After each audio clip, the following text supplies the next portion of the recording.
आइए आगे बढ़ते हैं और देखते हैं इस वीडियो के अंदर कि चार्ट्स के कौन-कौन से टाइप होते हैं। अलग-अलग ट्रेडर अलग-अलग चार्ट्स का इस्तेमाल करते हैं और हम ये भी देखेंगे कि कैंडलस्टिक जो है वो बहुत ही पॉपुलर है।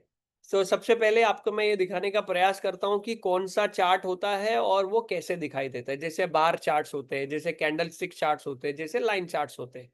तो आप देखेंगे बार चार्ट बार की तरह दिखाई दे रहे हैं, कैंडलस्टिक कैंडल यानी मोमबत्ती की तरह दिखाई दे रहे हैं और लाइन चार्ट सिंपल वहां पे लाइन ड्रॉ है। ऐसे अलग अलग चार्ट्स के टाइप होते हैं, लेकिन ये तीन इनमें भी अगर आप देखेंगे कैंडलस्टिक का बहुत ज्यादा इस्तेमाल किया जाता है। कैसे आया कैंडलस्टिक? ये जापानी टेक्निक है एक्चुअली कैंडलस्टिक, और ईस्वी सन 1600 में ये इन्वेंट की गई थी। और कुछ 50 साल समथिंग पहले एक व्यक्ति है स्टीव निसॉन करके, तो उन्होंने क्या किया, वो जापानीज कैंडलस्टिक की पूरी स्टडी की और उसको इंग्लिश में उन्होंने ट्रांसलेट किया, और इंग्लिश में ट्रांसलेट करके उन्होंने पूरी दुनिया को ये दिया। ओके, जिसे हम कहते हैं कैंडलस्टिक पैटर्न। एक कैंडलस्टिक का बेसिक्स जानने का प्रयास करेंगे। एक कैंडल होती है बुलिश कैंडल और एक कैंडल होती है बेरिश कैंडल। ओके, अब कैंडल के अंदर क्या क्या चीजें होती हैं? ओके, 7 चीजें होती है, जिसमें से पहली है अपर शैडो या अपर विक या हायर शैडो या हायर विक, ऐसे भी कहा जाता है, सबका नाम सेम है। पहला ये। दूसरा, जो कलरफुल आप देख रहे हैं पार्ट है, उसको बॉडी कहा जाता है। रियल बॉडी भी कहते हैं, बॉडी भी कहते हैं। और जो नीचे आपको एक सिंपल सी लाइन दिख रही है, उसको लोअर शैडो या लोअर विक भी कहा जाता है। अब कैसे पता चलेगा विक कौन सी है और बॉडी कौन सी है और वो कैसे बनती है?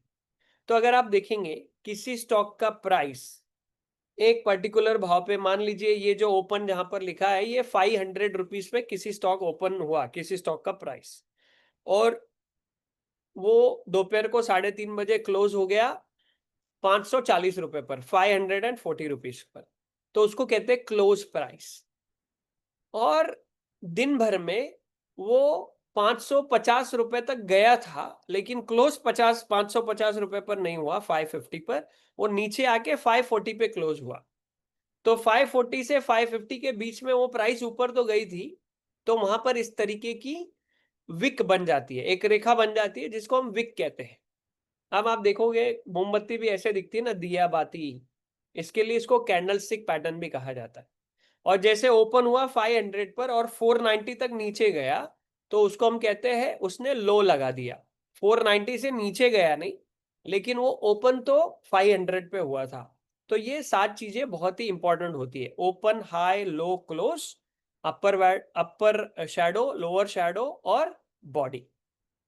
अब इसमें और एक बात ध्यान से देखेंगे हम, जिस स्टॉक का प्राइस जिस जगह पर खुला उससे अगर ऊपर आकर के क्लोज होता है, तो कैंडल का जो रंग है वो ग्रीन बुलिश कहलाता है। इसके विपरीत, अगर किसी कैंडल का ओपनिंग प्राइस ऊपर होता है और उसका क्लोजिंग प्राइस ओपनिंग प्राइस से नीचे आकर के होता है, तो वो कहलाती है bearish candle. Okay, bearish candle मतलब वहां पर ज्यादातर सप्लाई आ रहा है, लोग बेच रहे हैं, और जहां पर खरीदारी हो रही है वहां पर हम कहते हैं डिमांड आ रहा है, वहां पर लोग उसको खरीदारी कर रहे हैं।